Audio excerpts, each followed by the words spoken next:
За өчигдөр миний итгэж хүргэсэн нууц материалууд одоо нэвтрүүлэг нэвтрүүлэгтэй холбогдуулан M Oil гэдэг компаниас хариу мэдээлэл гарсан байхыг би сая олж харлаа.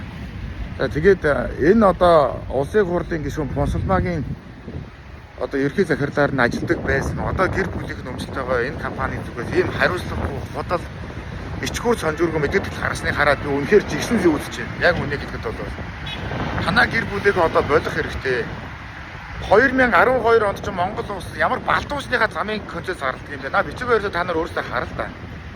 Гэт 2012-оос Шижаа шимпаныхан концепц авчирд 16 хоног хүртэл хийхгүй байсан ингээ худлаа залуу сууж байх юм.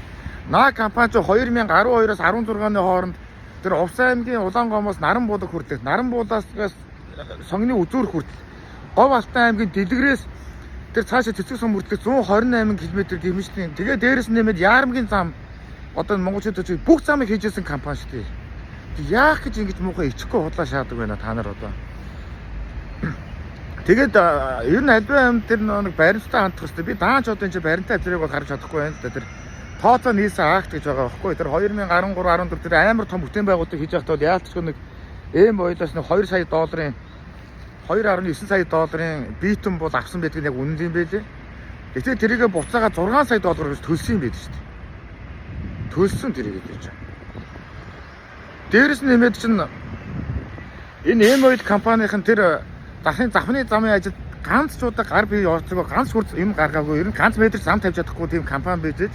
Энэ компани хийсэн тэр бүх мөнгөний авчаад 260 тэрбумыг авчаад ядаж тэр бүтээн байгуулалт орсон мөнгөний өгөөч яасан муухай сэтгэлгүй нийгмийн одоо шаар шахрынууд бай. Тэгээд та нарын өөрсдөө аль бие усаар өр авлагад хүлээн зөвшөөрсөн тэр баримт чинь наад нэвтрүүлэг чинь гарч байгаа биз дээ. Бид нар өгнөө төлгөө хүлээн зөвшөөрч байна гэд тэр мөнгө зөнгөө та нар төлөөч.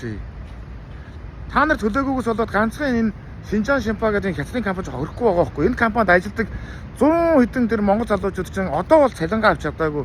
Өөрөөс хар шинийн өмнө болох шинэ жилийн өмнө болохоор хэдэн зуугаараа нөгөө тэр тухайн үед авах ёстой байсан 10 20 30 сая цалин өгөөч гэдээ одоо энэ дэрбүүдийг дарамтлаад байнга дарамтлаад байдаг юм биш. Товтон дарамтлаад та нар шиг хулгайч нараас сууж өлбөнгүүдээс сууж энэ хүн ингээ бусдын өмнө хэлбэчээд байгаа байхгүй юу. Дээрээс нэмээд тэр завхны тэр юунаас сонгоноос цааш явсан замын бүтээн байгуулалт туслан гүйцэтгэж маш олон компаниуд нэмэлтээр оролцсон тэр том бүтээн байгуулалтын тэр төгөх олон тэрбумын өглөг байсан. Бид нар улсаас тэр концессийн төлбөр уцааж авахаар мөнгө төлснө гэдээ аваад ирсэн чинь тэр бүх мөнгөний 5-2 хулгайч одоо ингээ аваад туслаж болоод энэ компаниг хорч байгаа. Монголын бус компани тохирч байгаа байхгүй юу.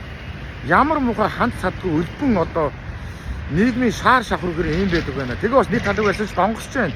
Тэгж ярих